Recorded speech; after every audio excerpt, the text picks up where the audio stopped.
xukuumaddii uu hogaaminayay Raysal wasaaraha Soomaaliya mudane Xasan Cali Kheyre ayaa maanta xildhibaanada golaha shacabku waxay sheegeen inay kala noqdeen kalsoonidii 170 xildhibaan oo ka tirsan xildhibaanada golaha shacabka ayaa cod gacantaaga waxay ku sheegeen inay kalsoonidii kala noqdeen xukuumadda uu hogaaminayay Raysal wasaare Xasan Cali Kheyre madaxweynaha Soomaaliya Maxamed Cabdullaahi Maxamed Farmaajo ayaa war-saxaafadeed uu soo saaray waxa uu ku tilmaamay in uu tixgelinayo codka kalsooni kala noqoshada xukuumadda Raysal wasaare Xasan Cali Kheyre war-saxaafadeedkan uu soo saaray madaxweynaha Soomaaliya oo nuqul ka mid soo gaadhay xafiiska warqabadka bulsha TV ayaa waxa uu dhignaa sidan madaxweynuhu waxa uu muhiimad u arkay midnimada hay'adaha dastuuriga ee dawladda federaalka Soomaaliya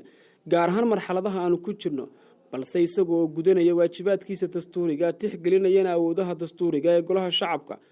waxa uu aqbalay go'aanka golaha shacabka kala fogaanshaha xukuumadda iyo hay'adaha sharci dejintu waa mid wiiqaysa horumarkii la sameeyay si taa loo dabaqana waxaan go'aansaday inaan tixgeliyo codka golaha shacabka oo ah hay'adaha aasaaska oo qarnimada sidaas ayaa uu yiri madaxweyne Farmaajo waxaanu intaasi ku daray madaxweyne Farmaajo waxa uu si degdeg ah u soo magacaabay Raysal wasaare soo dhisay xukuumad dalka ka saarta marxaladaha kala guurka si xoojinaysa adeegyada bulshada ee dalka madaxweynaha jamhuuriyaddu waxa uu mahad celinaya Raysal wasaare Xasan Cali Kheyre ayaa lagu yiri war-saxaafadeedka howlkarnimadii uu muujiyay muddadii uu xilka hayay iyo wada shaqayntii wanaagsaneed ee uu la lahaa hay'adaha dawliga ee federaalka Soomaaliya isagoo uu rajeeyo horumar iyo mustaqbal wanaagsan maanta ayay ahayd markii codka aqlabiyadda ay xildhibaanada golaha shacabku ku meel mariyeen inay codkii kalsoonida kala noqdeen xukuumadda uu hogaaminayay Raysal wasaare Xasan Cali Kheyre isla markaasina waxay madaxweynaha Soomaaliya fareen in loo baahan yahay inuu si degdeg ah u soo magacaabo Raysal wasaare cusub oo soo dhisay xukuumaddii bedeli lahayd xukuumadda maanta Soomaaliya ka talisa maxamed aadan ismaaciil maxamed shiglan wararka bulshada